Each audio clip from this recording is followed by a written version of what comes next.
This week in the field, compositional challenges at the beach.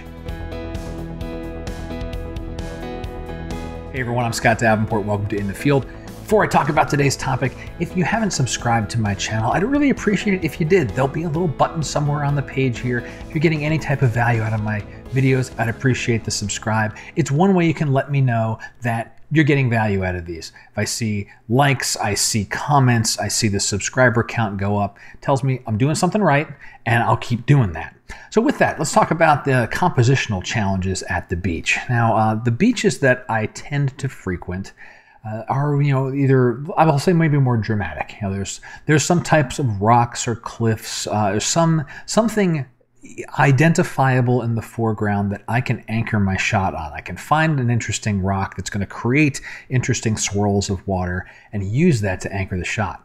But what about beaches that are more wider open, like longer stretches of sand, the place that you want to go with your beach chair and your umbrella and a drink and sit and relax? Those pose different kind of challenges. And there are, things where you can shoot the shoreline as the wave rolls up on the beach, shooting, in my case, I'm on the West Coast, so I'd shoot north to south to try to get that line of the surf. Or you're doing something a little more of a micro landscape, finding an interesting shell or a footprint in the sand, something like that. You gotta do a little hunting around. So I was at Moonlight Beach in Encinitas, and it's one of those beaches that's a little bigger when it comes to a San Diego beach. Let me take you out there and show you a little bit of this location. I'm en route to Encinitas, California, and I'm visiting with a photo society tonight. I'm going to be doing a talk there in a couple of months, so I wanted to go and see the group and kind of get a feel for the space and see how the place operates, all that good stuff. And of course, I'm going to work in a shoot beforehand. Encinitas, right along the coast, perfect for me. And there are some lovely clouds up in the sky. So I'm hoping that I'll catch a little color, be able to sneak in a sunset shoot, and fortunately where the society meets is not too far from the ocean, so I don't think I'll be late, so I'm really looking forward to this. The challenge here is going to be foreground. I like the cool huge safety marine center there, but it's going to be backlit. Maybe on that stretch of beach just past the flags out there. Go check that out. Otherwise, I may go up the hills and see about isolating one of these big tall palms and doing something with that and the clouds in the background. So I like this vantage where I'm getting just one lone palm, the sun, and that bank of clouds, so you can kind of get an idea of what I'm looking at here.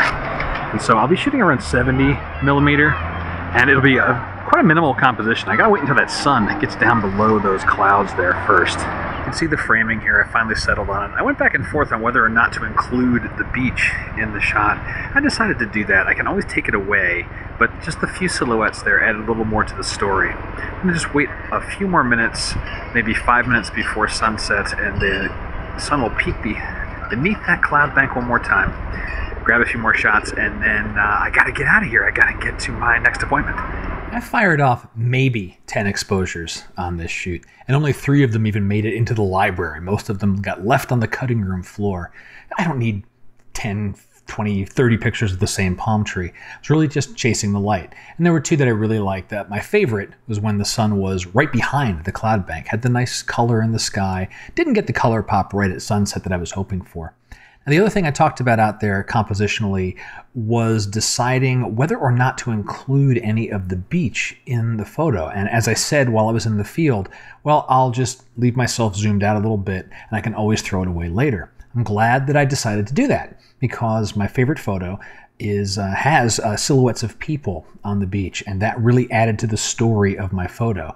And so I think that's really one of the tips, besides having to hunt around sometimes for a composition, is if you're undecided on whether or not you want to be tight or wide out, certainly you can take both. But I'd bias on the side of including more in camera and then later being able to trim it away. Now, I'm not talking about drastic things like, I'm going to include the entire scene and then I'm going to crop away everything except this distant mountain.